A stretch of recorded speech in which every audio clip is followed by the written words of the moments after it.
Baik, bismillahirrahmanirrahim. Assalamualaikum warahmatullahi wabarakatuh. Assalamualaikum warahmatullahi wabarakatuh. Warahmatullahi wabarakatuh.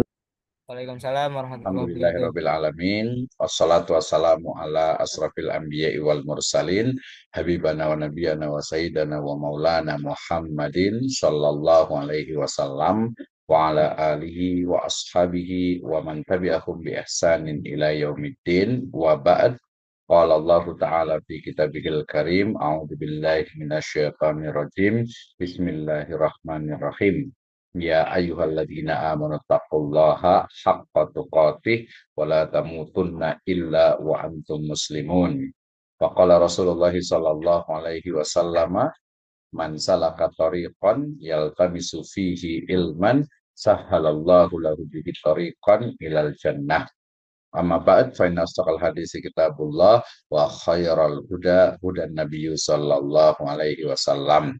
Alhamdulillah, syukur Allah Subhanahu wa taala yang telah memberikan kepada kita kenikmatan iman, Islam dan juga ihsan. Kemudian salawat dan salam sama-sama kita panjatkan kepada junjungan alam Nabi Muhammadin sallallahu alaihi wasallam, kepada seluruh ahlul baitnya, para sahabatnya, serta orang-orang yang senantiasa mengikuti jejak sunnahnya hingga akhir zaman.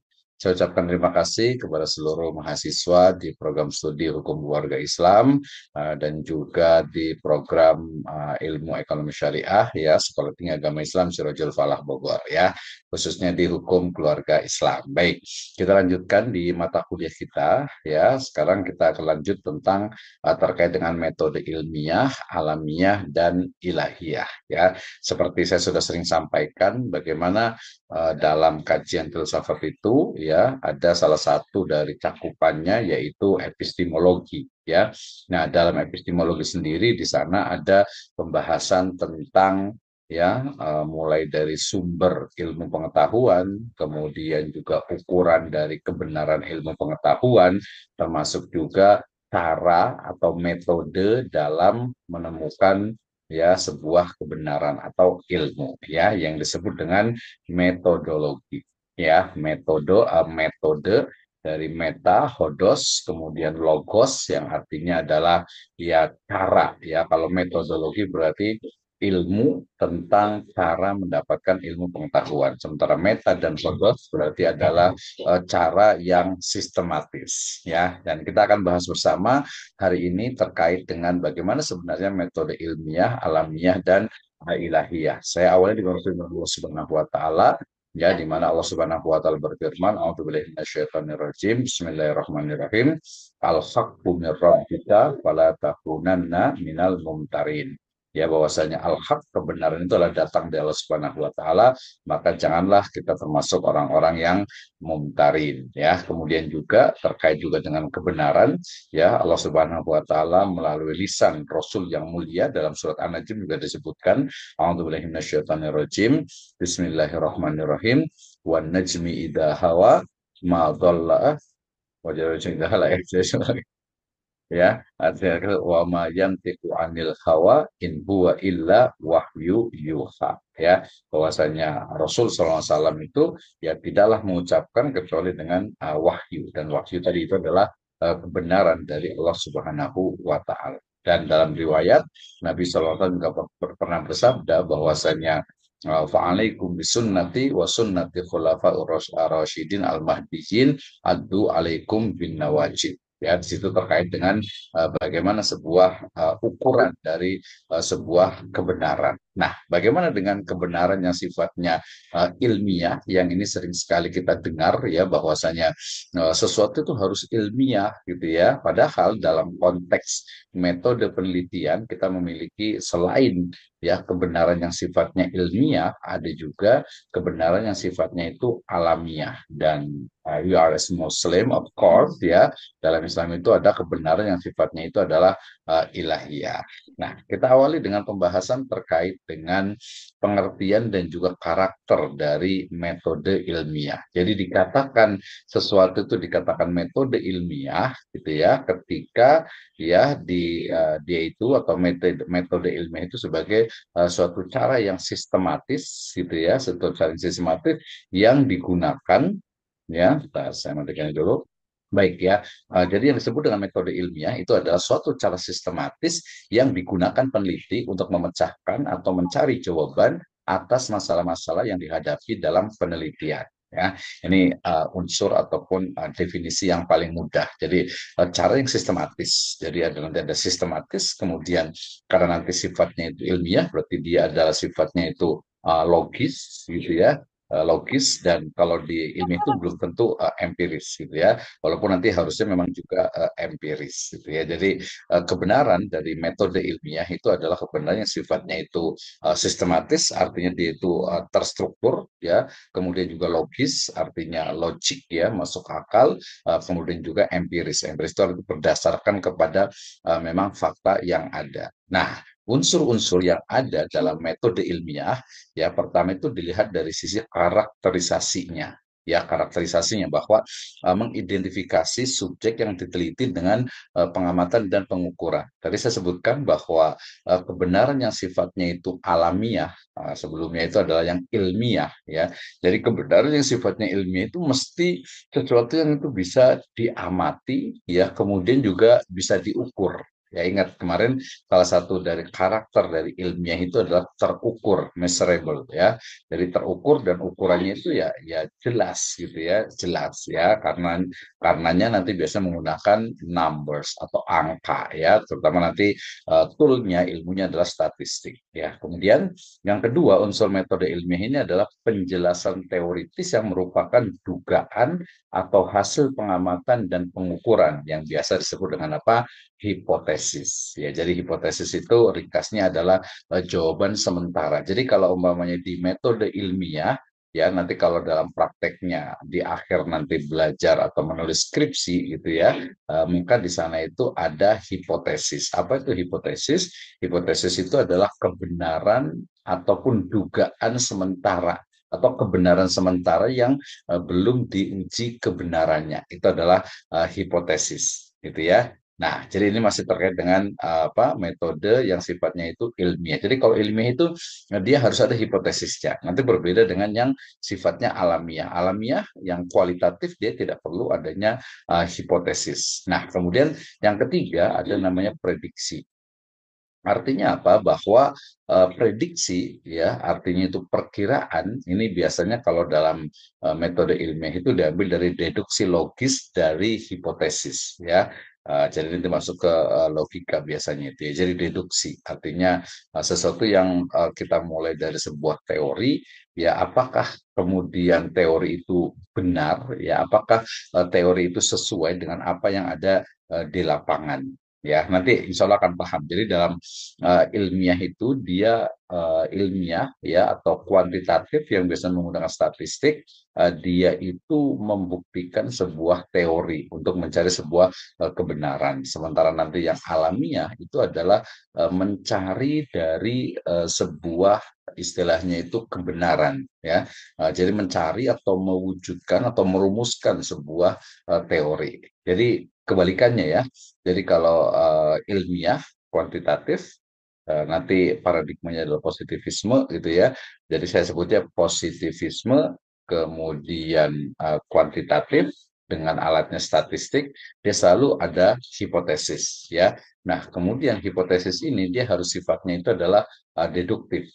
Ya, deduktif. Jadi dia di awal, jadi teorinya itu di awal. Tapi berbeda dengan yang paradigma atau post positivisme dengan kualitatif, ya kita sebutnya salah satunya dengan fenomenologi. Maka dia tidak ada hipotesis, kemudian sifatnya itu induktif. Ya, induktif itu artinya berarti mencari ya sesuatu yang mungkin ditemukannya itu belum tentu sesuai dengan apa yang menjadi sebuah teori. Seperti itu ya. Nah, nanti caranya atau metodenya kalau di ilmiah itu biasa selalu ada eksperimen ya, eksperimen atau uji coba. uji coba ya. Jadi eksperimen itu adalah pengujian atas hubungan karakterisasi dengan hipotesis dan juga prediksi.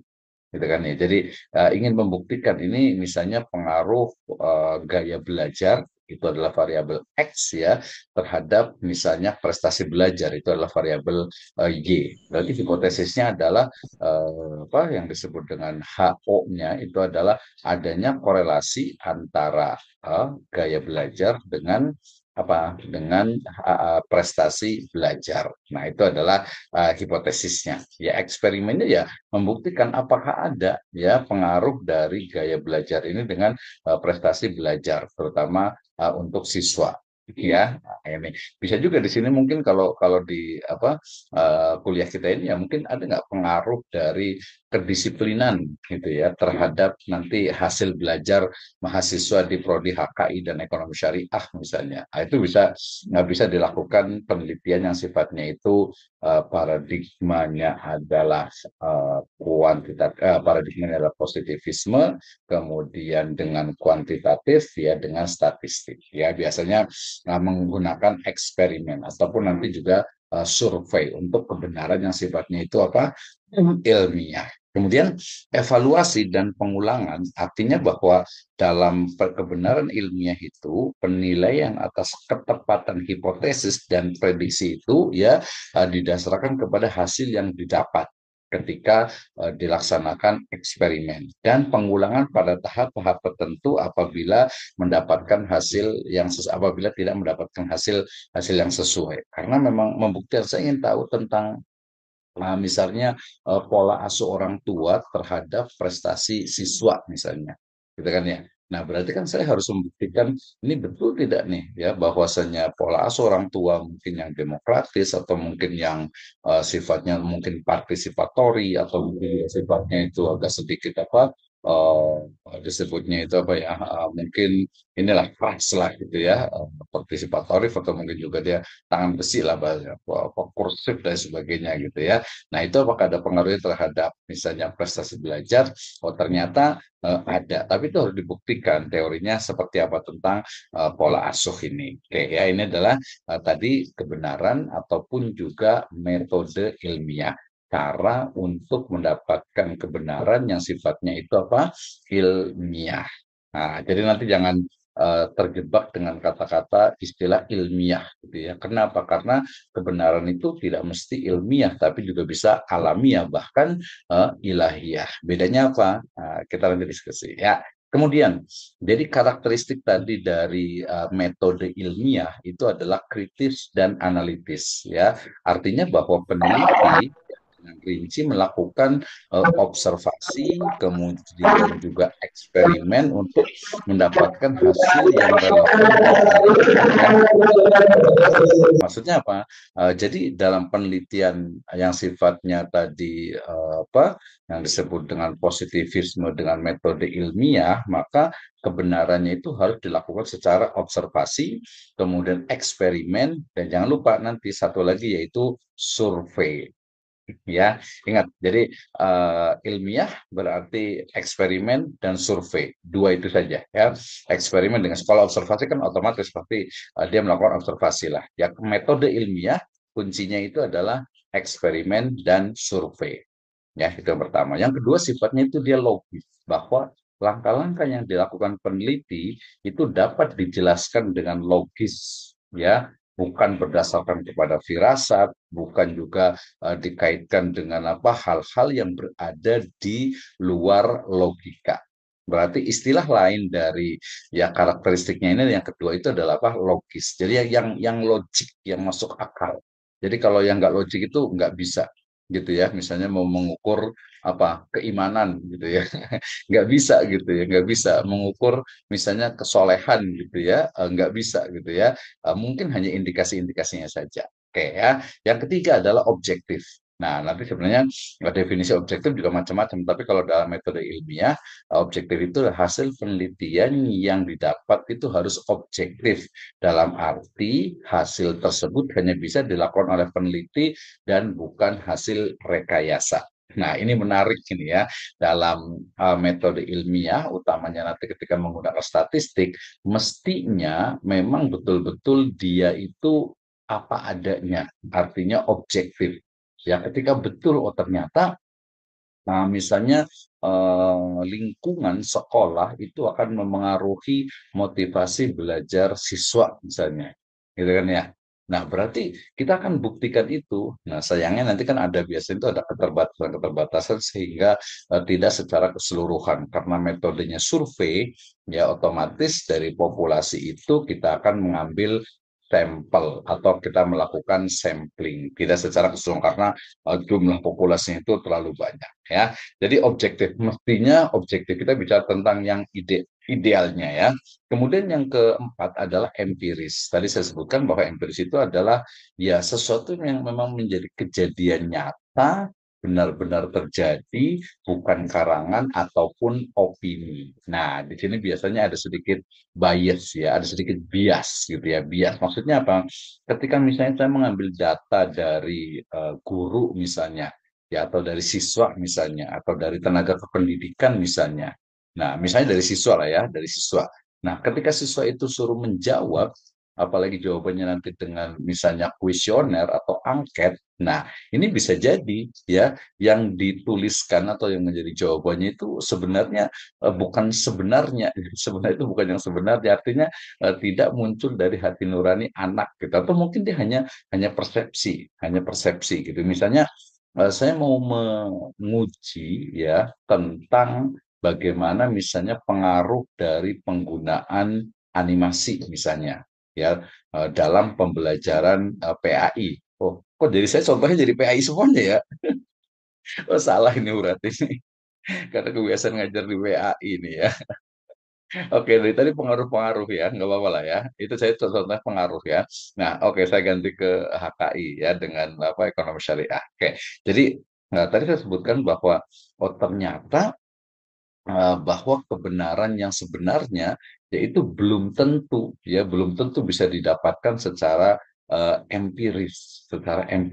Misalnya nih, oh karena HKI ya, HKI itu ketika misalnya akad nikah gitu ya, ketika akad nikah, misalnya pengantin perempuan itu menangis misalnya, gitu kan ya, pengantin perempuan itu menangis. Nah, tentu saja menangisnya pengantin perempuan itu bukan karena sedih gitu ya, tapi karena memang bahagia. Nah, itu nanti masuk ke fenomenologi. Jadi apa yang dilihat itu belum tentu ya yang sebenarnya. Dulu saya masih ingat ya, saya pernah ceritakan ketika orang-orang Eropa itu datang ke Indonesia, terus ketika mereka melewati sebuah sungai gitu ya, ternyata di sungai itu ada seorang perempuan yang sedang memegang kain, ya, sedang memegang kain, kemudian kain itu ya sama perempuan itu dipukul-pukulkan ke batu gitu ya, dipukul-pukulan ke batu. Nah, orang Eropa ini mengatakan ini perempuan kuat sekali ya, atau mungkin kurang waras gitu ya. Masa mau membelah batu pakai kain gitu ya? Nggak mungkin lah gitu ya. Nah, karena yang dilihat oleh orang Eropa itu tadi perempuan tadi itu dikali, ya megang kain, kemudian kainnya itu dipukul-pukulan ke batu, dikira mau istilahnya itu mau membelah batu, padahal ekernya gitu ya, padahal lagi nyuci kain gitu, nyuci baju gitu ya. Nah, itu kenapa? Karena dia ngelihatnya itu bukan bukan yang sebenarnya gitu ya. Karena makna itu bukan yang sebenarnya. Nah, tadi objektif, tadi saya sebutkan kalau yang ilmiah, metode ilmiah itu memang biasanya kaitannya itu dengan tadi statistik. Dan statistik itu banyak digunakan dalam metode penelitian khususnya PAI. Ya, kalau HKI nanti sebenarnya lebih banyak ke empirical legal studies dan juga normative legal studies, legal bahasa gitu ya. Itu nanti ada buku saya tentang metode penelitian hukum Islam. Ya. Nah, kemudian yang kelima yaitu konseptual. Artinya bahwa dalam metode ilmiah itu fokus pada hal-hal yang berkaitan dengan konsep-konsep suatu fenomena, bagaimana fakta terjadi dan kaitan di antaranya. Artinya apa? Jadi metode ilmiah itu dia ada hukum kausalitas. Nah, ini nanti mungkin yang perlu kita kritisi gitu ya. Ada hukum kausalitas di mana variabel ya X gitu ya, itu akan memengaruhi variabel Y. Nah, variabel Y sendiri itu selalu dipengaruhi oleh banyak variabel X1, X2, X3, kalau di statistik itu sampai ke X16. Ya, misalnya contoh nih kata nih HKI ya, misalnya apa nih ya tentang pilihan preference ya, preference seorang misalnya laki-laki memilih seorang perempuan menjadi istri. Itu kan banyak tuh faktornya gitu ya. Kalau di hadis sendiri kan jelas ya ada tiga tungkihul mar'a anil arba gitu ya. Dinikahi seorang perempuan itu karena tiga ya, karena nasabiha, kemudian amwaliha, ya kemudian juga karena kemuliaannya, dan yang terakhir ala diniha, karena dinnya atau agamanya. Itu 4 variabel tuh kalau di hadis gitu ya. Nah, kalau kita sendiri mungkin banyak ya, kalau di tradisi di Jawa itu misalnya ada bibit, bebet, bobot gitu ya, ada tiga tuh. Ada tiga variabelnya itu ada pilihan. Jadi konsep-konsepnya itu sudah jelas di bahwa konsep variabel Y gitu ya, itu pasti akan dipengaruhi oleh variabel X. Nah, sementara variabel X sendiri sebenarnya di sisi lain itu dia bisa menjadi variabel Y. Nanti variabel itu namanya variabel yang sifatnya dependent ya. Dependent itu artinya yang dipengaruhi, dan independent yang dia itu tidak apa ya, independen ya tidak dipengaruhi, yang X itu ya. Jadi ada yang dipengaruhi, ada yang dia tidak dipengaruhi, atau yang memengaruhi ya, dia memengaruhi jadi tidak dipengaruhi. Nah, ini yang pertama. Jadi bagaimana dalam atau kita sebut saja di dunia ini kebenaran itu ada sifatnya itu ilmiah. Kebenaran ilmiah itu adalah kebenaran yang didasarkan kepada paradigma positivisme. Ya, positivisme itu adalah keyakinan atau paradigma atau cara berpikir yang menyatakan bahwasanya kebenaran itu didasarkan kepada sesuatu yang pasti melalui panca indera. Ya, metode ilmiah ya, positivisme, kemudian pendekatannya kuantitatif, toolnya adalah statistik. Ya, nah kalau di HKI, kalau HKI nggak terlalu pakai, tapi kalau di ekonomi syariah wajib pakai itu ya, sama di PAI. Jadi kalau HKI, kalau saya sendiri ya relatif lebih senang, ya, terutama yang nggak suka dengan angka-angka gitu ya. Walaupun saya sendiri juga belajar juga. Nah kemudian tadi terkait dengan metode ilmiah, kan kita mengenal ada namanya theory of knowledge, artinya ya teori tentang pengetahuan. So we studied about with different between science and knowledge. Ya, nahnu yakni qad darasna al-farq bainal ma'rifah awil ma'arif wal ilm. Nah, sekarang kita bicara tentang theory of knowledge. Ya, nah yang pertama adalah origin of knowledge. Artinya bahwa sumber ilmu pengetahuan itu mesti dari mana, pengetahuan itu berasal atau bersumber dari mana. Nah, kemarin kita di awal sempat kita sampaikan ya. Jadi kalau ditanya dari mana kita mendapatkan ilmu pengetahuan, jawabannya dari belajar. Betul gitu, tapi bukan yang dimaksud dalam pertanyaan ini. Ya, pertanyaannya adalah bertanya tentang dari mana pengetahuan itu berasal. Ya, nah dalam konteks misalnya pada masa lalu di awal, ingat pertemuan kita yang lalu, pengetahuan itu diperoleh melalui adanya mitos dan juga legenda, legend ya. Ya, mitos yang berkembang. Misalnya ya, seorang perempuan itu tidak boleh duduk di depan pintu misalnya. Ya, atau mungkin ketika maghrib itu, ketika menjelang maghrib itu anak-anak itu tidak boleh keluar gitu ya. Kemudian juga kalau kita lewat di tempat yang seram gitu misalnya gitu ya, kita harus ngomong numpang gitu ya. Nah, itu adalah apa ya? Ya, ilmu yang bersumber dari kepercayaan ataupun juga mitos-mitos yang muncul. Walaupun nanti dalam kajian mitos ini juga menarik, kenapa sih muncul mitos itu? Ah, gitu ya. Nah, sementara nanti kemudian di tahap berikutnya bukan lagi percaya dengan mitos, tapi lebih percaya kepada sesuatu yang sifatnya itu logik, ya, yang logis. Nah, logis itu selalunya adalah dikaitkan juga dengan apa? Dengan panca indera. Berarti ilmu pengetahuan sumbernya itu ya dari panca indera, dari sesuatu yang bisa dicerna oleh panca indera, bisa dilihat, bisa didengar, bisa dirasa, bisa dibaui, ya, dan yang lainnya. Ya 5 lah panca indera itu ya. Atau mungkin ada yang percaya ini ada indera keenam gitu ya. Nanti kita bisa diskusi ya. Oke, jadi kemarin kan dalam epistemologi masih ingat ya. Jadi epistemologi itu kan teori tentang ilmu pengetahuan. Nah, yang dibahas pertama itu adalah origin of knowledge, artinya dari mana sumber ilmu pengetahuan, ya. Nah, tadi baik itu yang ilmiah ataupun yang alamiah, semuanya keduanya itu mendasarkan bahwa ilmu pengetahuan itu bersumber dari kaitan atau dari panca indera, artinya objek yang bisa dicerna oleh panca indera.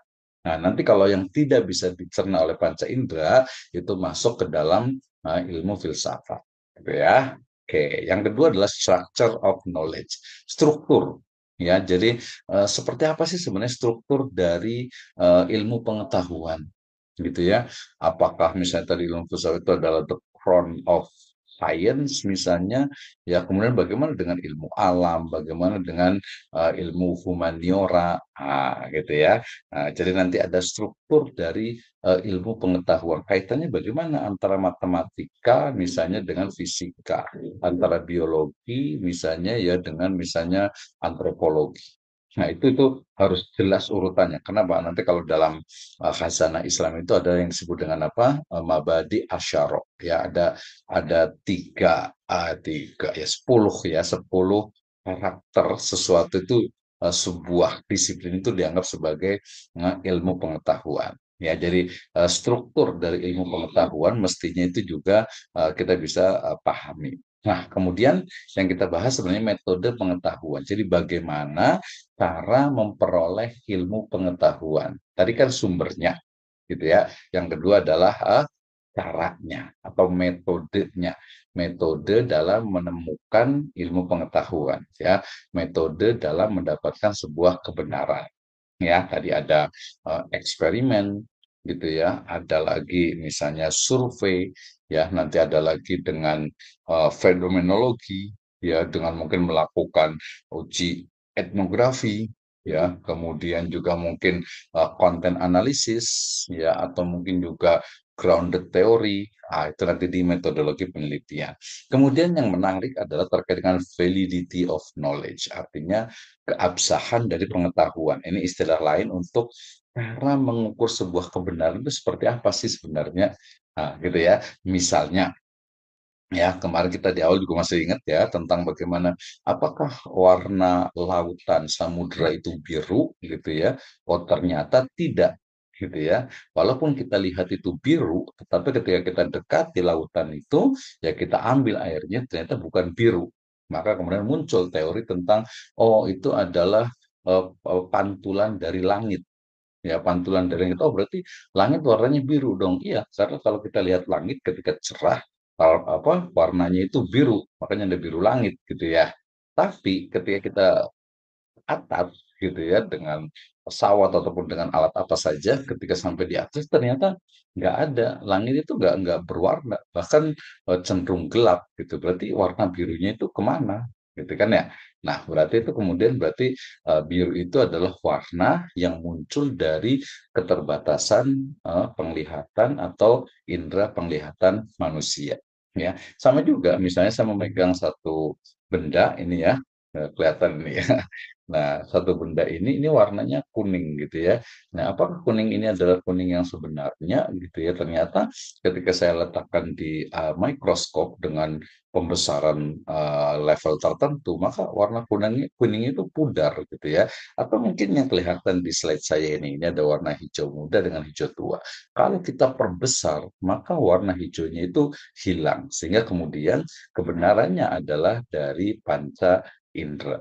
Nah, apakah warna hijau itu ada? Ya ada, berdasarkan kepada kebenaran yang didasarkan kepada lagi-lagi panca indera. Oke ya, tadi validity, ya validitas dari sebuah ilmu pengetahuan. Jadi seperti apa pengetahuan dapat dikategorikan sebagai pengetahuan yang absah.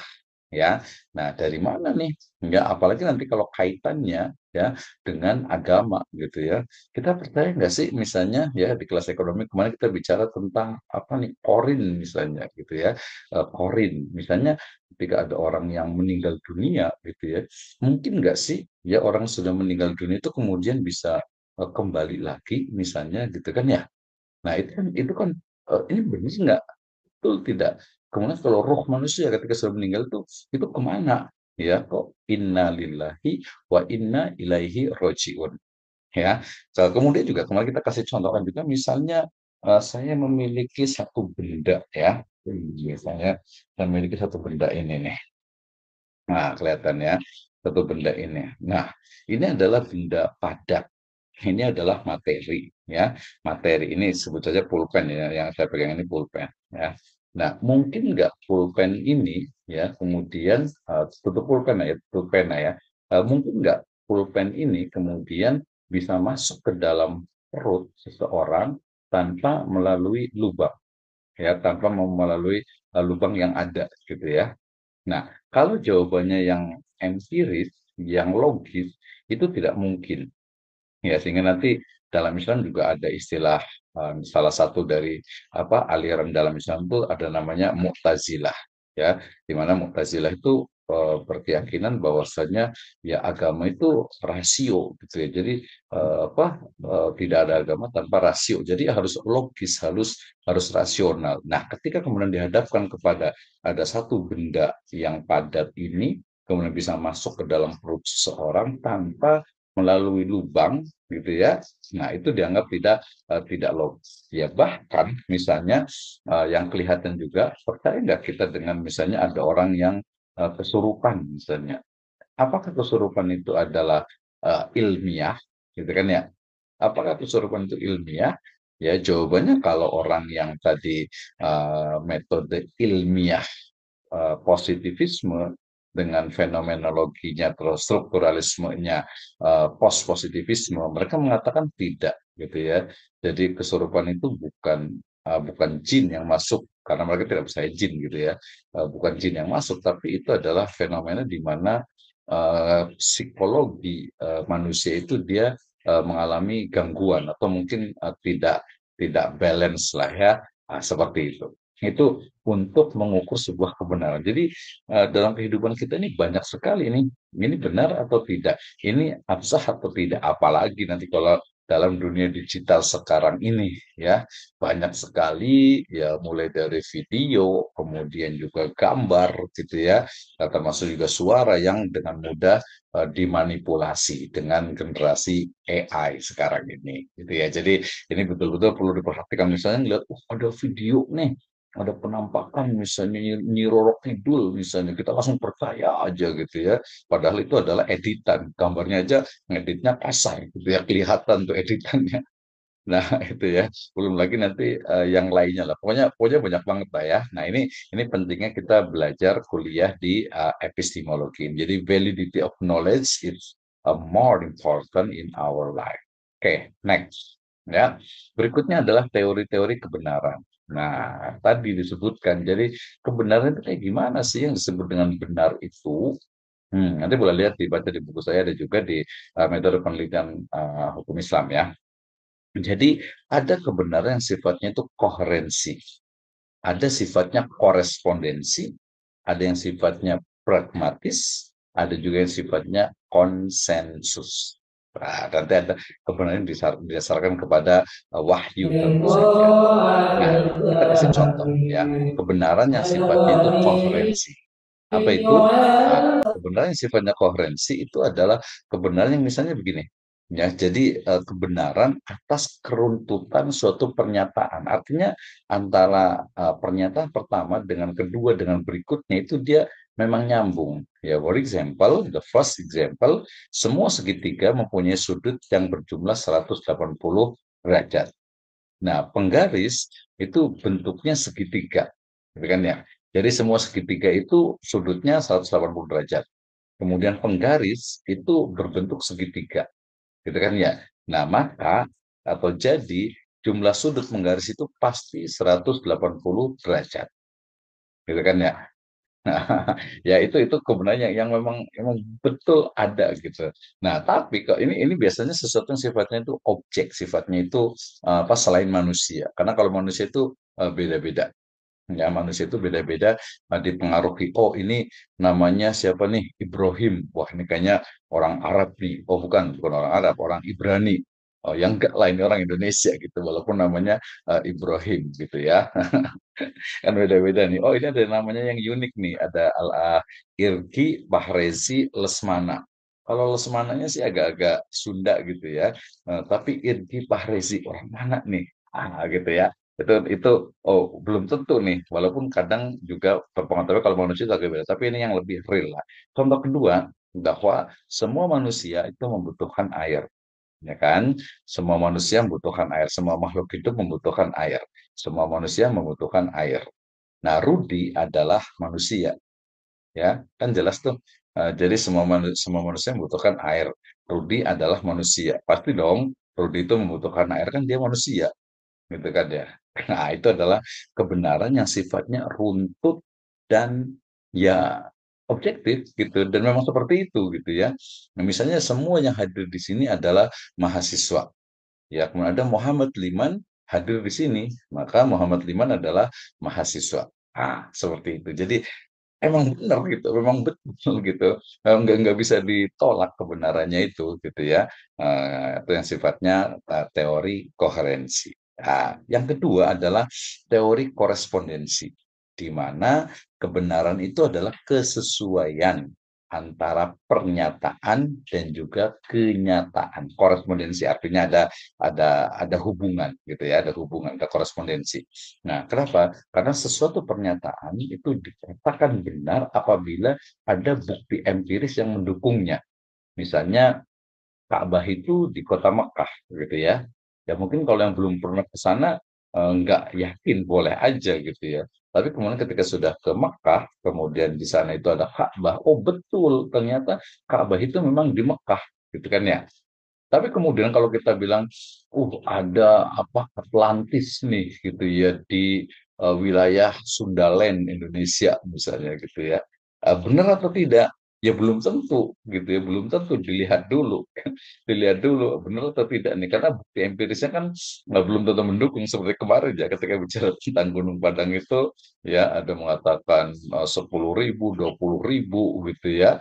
Saya bilangnya itu antara 1.500, ada yang mengatakan ahli itu 2.500 gitu ya, tahun sebelum Masehi. Atau mungkin yang lebih dekat lah, yang Masehi aja misalnya Kerajaan Salakanagara itu menyebutkan, kok jadi sejarah ya, saya suka sejarah soalnya. Kerajaan Salakanagara itu menyebutkan itu di abad pertama, kedua, dan ketiga Masehi di Indonesia. Tapi bukti-buktinya belum tentu, berarti dia kebenarannya itu masih belum korespondensi, masih sifatnya itu prediksi, ya, atau masih sifatnya itu kalau di kuantitatif tadi itu hipotesis, ya. Kalau itu sih preasumsi, ya, preasumsi. Nah, jadi kalau yang teori korespondensi itu biasanya pertama, semua besi bila dipanaskan akan memuai. Itu kan real ya. Jadi besi itu kalau kena panas ya memuai, memuai gitu ya, memuai artinya dia akan lentur, dia akan menjadi benda cair gitu ya. Jelas kan? Kemudian Jakarta adalah ibu kota negara Republik Indonesia sekarang. Mungkin nanti ada twin city-nya ada di IKN sana, Nusantara sana ya. Pancasila ada dasar negara. Orang Indonesia terdiri dari banyak suku bangsa. Sebagian besar mahasiswa adalah perempuan, misalnya FIP. Ini kalau di sini berarti sebagian besar mahasiswa di program HKI itu adalah laki-laki. Ya, kemudian yang jelas itu sebagian besar bahkan lebih dari 90% mahasiswa di ekonomi syariah adalah laki-laki. Ya, karena perempuannya hanya satu. Kalau di sini perempuannya ada berapa nih? Ada Nur Zahro, ada Nuri Sintia, dan Nurul Aini. Kemudian ada siapa lagi nih ya? Kayaknya ada tiga. Berarti sebagian besar mahasiswa HKI adalah laki-laki. Itu real, itu adalah korespondensi jelas, gitu ya.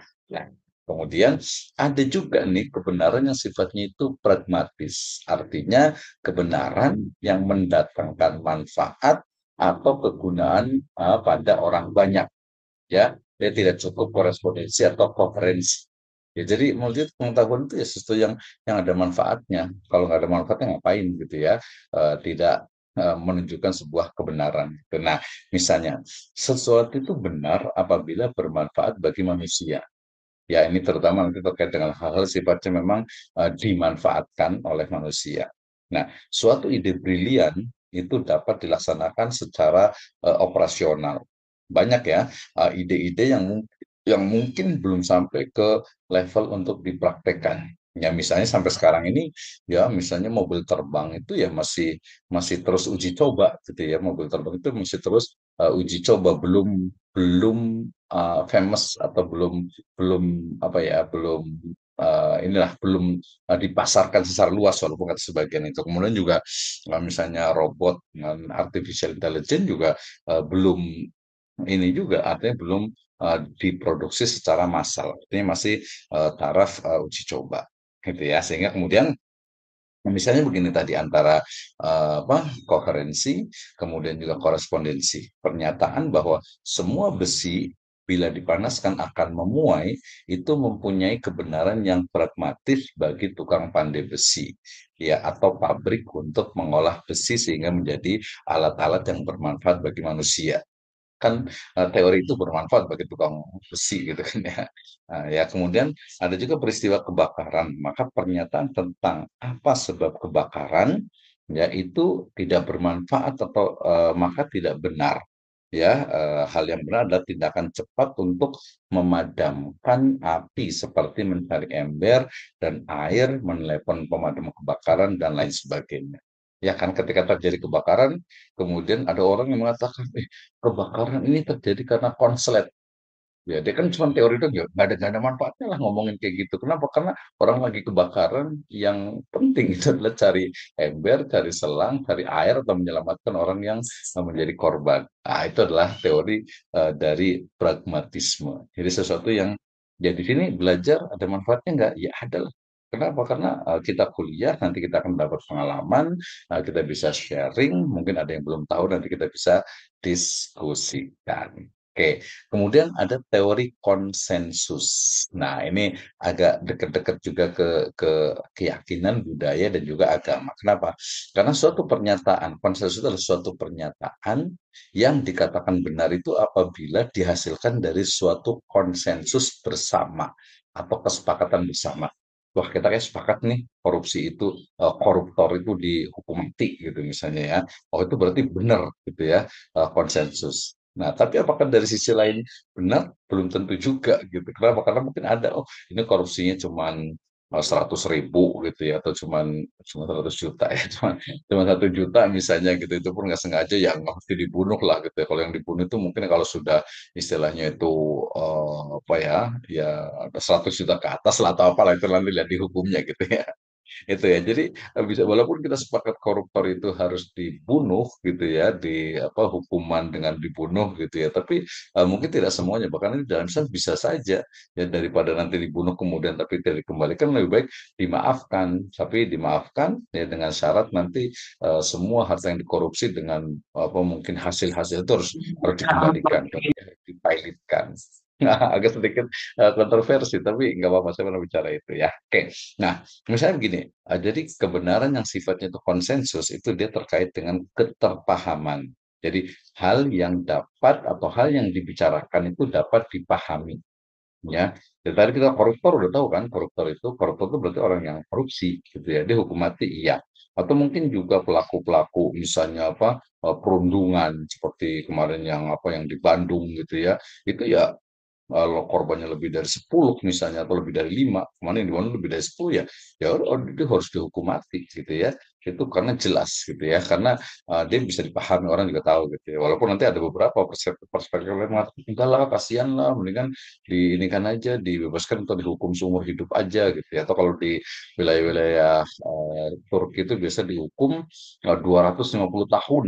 Waduh, jadi hukum 250 tahun seperti siapa tuh Adnan Oktar gitu ya, dihukum 200 tahun lebih. Jadi gimana orang juga nggak usah artis ya seumur hidup gitu ya. Oke, kemudian yang kedua adalah diskursus atau wacana, artinya ada dialog antar ide. Kan tadi konsensus, ya konsensus misalnya ini orang yang jangan koruptor gantian lah ya, orang yang mungkin melakukan hal-hal yang asusila misalnya, ini hukumannya seperti apa nih? Gitu ya, seperti apa pembuktiannya itu, bagaimana gitu ya, atau mungkin pembunuhan dan sebagainya kan cukup banyak tuh di ranah hukum gitu ya. Nah itu jadi ada dialog antar ide atau ide ya. Kemudian yang ketiga adalah ketulusan atau kejujuran. Jadi semua kepentingan itu kemukakan sehingga ada keterbukaan. Artinya kan tadi bahwa dalam konsensus itu kan biasanya ada kepahaman. Yang kedua itu ada dialog terlebih dahulu. Kemudian juga ada istilahnya itu interest, ya ada kepentingan-kepentingan yang saling di situ didialogkan, nanti mendapatkan mencari sebuah solusi. Kemudian ada otoritas. Jadi orang yang terlibat dalam konsensus memiliki kewenangan sehingga keputusan dapat dipertanggung jawabkan. Nah, ini teori-teori dari Jurgen Habermas ya. Nah, otoritas sebenarnya menarik juga. Misalnya kalau dalam Islam itu ya otoritasnya itu adalah atiullaha wa atiur rasul wa ulil amri minkum. Fa in tanaza'tum fi syai'in farudduhu ila Allahi wa rasuli in kuntum tu'minuna billahi wal yaumil akhir dzalika khairu wa ahsanu ta'wila. Atau mungkin dalam konteks konsensus ini adalah ijma ya, ijma para ulama. Ini juga menjadi sebuah teori terutama nanti di disiplin ilmu hukum. Ada teori performatif di mana kebenaran itu adalah sesuatu yang merupakan ketetapan dari pemegang otoritas tertentu.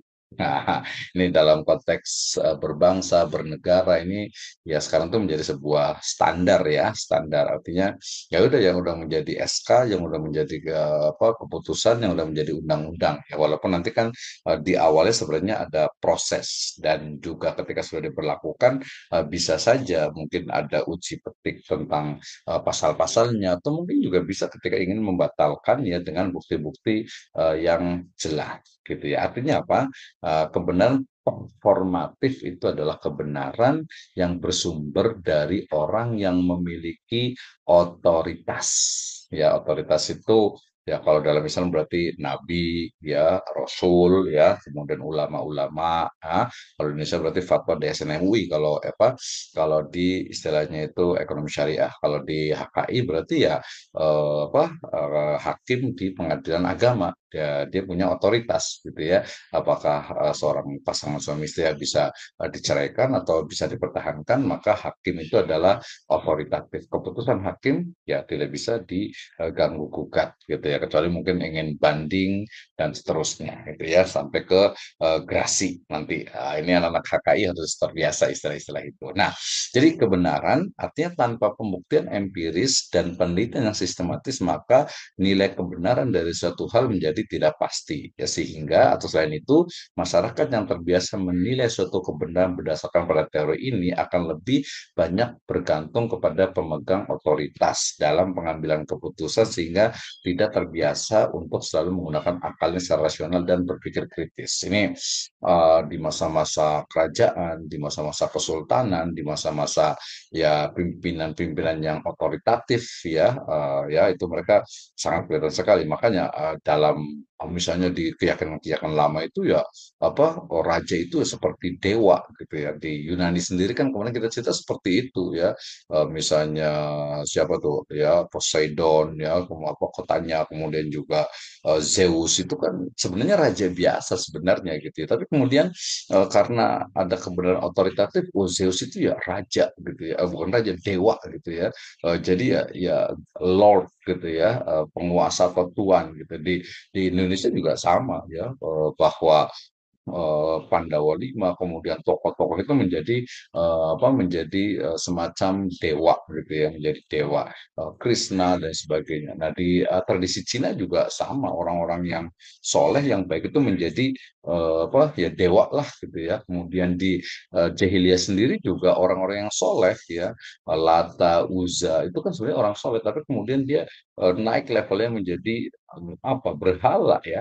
Sesuatu yang disembah alihatan ilahan gitu ya. Nah, itu kan sama. Nah, di dalam Islam sendiri juga sempat muncul tuh bahwa misalnya sultan itu adalah zillullah fil ard Makanya ada apa khalifatullah fil ard. Kalau khalifatullah masih mending, tapi zillullah. Jadi bayang-bayang Allah Subhanahu wa taala. Nah, itu berarti memang karena kuatnya kebenaran yang sifatnya itu otoritas. Ya sampai sekarang juga mau nggak mau nih gitu ya, ketika aturannya bayar pajak, aturannya itu harus pakai helm, ya motor harus pakai nyala lampunya, yaitu walaupun kita nggak itu nggak bener sih gitu ya. Masa siang-siang pakai lampu sih gitu. Oh ternyata enggak, itu biar apa namanya orang yang dari depan itu mobil atau apa biar bisa melihat motornya nyala kan kelihatan. Nah, gitu. Jadi akhirnya menjadi sebuah kebenaran yang sifatnya otoritatif. Ya, gitu. Jadi kebenaran dari teori ini itu kuat ketika didukung oleh teori kebenaran lainnya sehingga bisa dipertanggungjawabkan. Apabila hanya berpegang teguh kepada kebenaran tipe ini, maka bisa jadi ia akan melakukan kultus terhadap para pemegang otoritas. Nah, ini menarik sekali nih ya. Jadi terkait dengan apa kebenaran yang sifatnya performatif. Nah, mestinya tadi jadi kebenaran ini mestinya didukung oleh standar atau ukuran kebenaran yang atau teori kebenaran yang lain. Oke, nah kemudian ini. Jadi dalam kalau ditanya tadi sumber kan ya sumber ilmu pengetahuan berarti pertama itu adalah kalau di Yunani itu ya Greek itu ya apa alam idea. Jadi satu eh, pikiran gitu ya, ide gagasan yang ideal yang ada pada apa ya otak manusia lah gitu ya dari pikiran-pikiran dari manusia ya. Kemudian juga bisa berangkat juga dari realitas konkret sesuatu yang kelihatan oh ini benar nih gitu ya. Kemudian juga ada juga yang ukurannya itu adalah akal atau rasio ya. Nah, sementara nanti kalau dalam Islam itu ada yang disebut dengan kebenaran itu intuisi ya. Kemudian kebenaran tentu saja dalam Islam itu adalah kebenaran wahyu. Nah, nanti ada juga dalam Islam itu kebenaran sifatnya itu tajribi atau eksperimen. Misalnya kita ingat kemarin itu bahwa ketika Khalifah Abbasiyah ingin menetapkan apa ibu kota, ya maka dilakukan atau diletakkan daging segar itu di beberapa tempat di sekitar Sungai Efrat dan Tigris gitu ya. Nah, maka kemudian setelah diletakkan daging segar, maka pada masa-masa pada apa kesempatan berikutnya dilihat kembali mana daging yang istilahnya itu lama membusuknya. Ya, kenapa? Karena lama busuk berarti bakterinya itu di wilayah itu tidak terlalu banyak. Maka kemudian tempat itu yang dijadikan sebagai ibu kota. Nah, sama juga nih ketika Indonesia ini memilih misalnya IKN gitu ya, ibu kota negara Nusantara gitu ya, pasti kan ada pertimbangannya apa nih? Kayaknya pas di tengah nih ya, pas di tengah-tengah Indonesia gitu ya. Kemudian kayaknya jauh dari ini nih apa sih istilahnya itu ancaman gempa gitu ya, banjir nggak tahu kalau banjir ya, kayaknya banjir juga nggak juga sih gitu ya. Tapi tanahnya gambut dan sebagainya ya kelebihan kekurangan pasti pasti ada. Kenapa Jakarta mau ditinggalkan ya? Jakarta itu katanya sudah lama-lama itu turun bisa jadi akan tenggelam gitu ya. Nah, itu eksperimen uji coba. Jadi sumber ilmu pengetahuan yang mudahnya itu adalah kalau dalam Islam ukurannya pertama adalah wahyu, ya, yang kedua adalah eksperimen ataupun pertama boleh ke logika dulu ya atau akal, yang ketiga baru eksperimen atau tajribi atau uji coba. Itulah sumber dari ilmu pengetahuan. Toolnya, alatnya itu adalah akal dan juga panca indera. Selain tadi yang pertamanya itu adalah wahyu. Sementara di luar Islam biasanya sumber ilmu pengetahuan itu adalah tadi ya eksperimen, uji coba, kemudian juga logika matematika dan juga rasio. Ya, yang toolnya adalah panca indera dan juga tadi logik. Ya, itu adalah sumber dari ilmu pengetahuan. Nah, karakteristik tadi yang disebutkan ya. Jadi metode ilmiah itu dia sistematis, logis, empiris, dan replikatif. Replikatif itu maksudnya dia itu bisa berulang. Ya, karena apa? Karena teori yang disebutkan itu akan diulang kembali, diuji coba kembali, diuji coba kembali, diuji coba kembali. Itulah karakteristik dari metode ilmiah.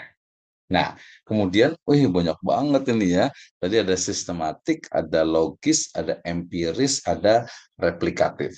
Nah, nanti saya kirimkan ininya ya, apa untuk slide-nya ini. Oke, dua lagi ya.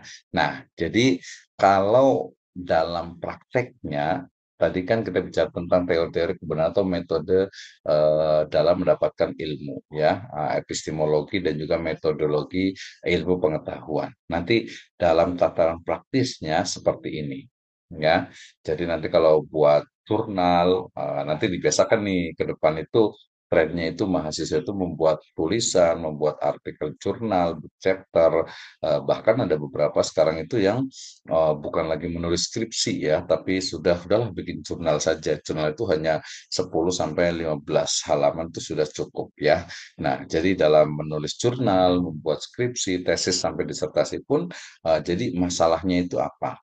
Ya, masalahnya apa? Kemudian setelah ada masalah, hipotesis ya jawaban sementara itu apa? Kalau kuantitatif. Kalau yang kualitatif dia preposisi, artinya sebuah kenyataan yang mungkin itu menjadi dasar sebuah kebenaran nanti yang akan ditemukan. Nah, setelah itu baru menggunakan metode penelitian. Tadi disebutkan metode penelitian itu bisa menggunakan pendekatannya kuantitatif, pendekatannya kualitatif, kemudian mixed method ya, termasuk juga Islamic Research Approach. Nah, kemudian nanti di sini ada collecting data, ada display data, kemudian menganalisis datanya sampai kepada menyimpulkan dan membuat sebuah laporan. Baik itu artikel jurnal, ya skripsi, tesis disertasi, dan juga hasil penelitian yang lainnya. Nah, ini dari saya berarti mencari sebuah kebenaran itu memang banyak sekali jalannya, tetapi tentu saja kita sebagai seorang muslim harus meyakini bahwasanya al-haqqu mir rabbika fala takunanna minal mumtarin. Kebenaran itu adalah yang datang dari Allah Subhanahu wa taala ya. Kemudian ketika berarti kebenaran itu adalah yang ada di dalam Al-Qur'an, yang ada di dalam hadis. Ketika suatu masalah itu tidak di dalam Al-Quran, di dalam hadis, maka kemudian berlakulah cara untuk memperoleh ilmu pengetahuan melalui metode tajribi, ya, eksperimen, ya, ataupun juga menggunakan metode-metode lain yang tidak bertentangan dengan nilai-nilai syariat. Nah, demikian. Wallahu a'lam bishawab.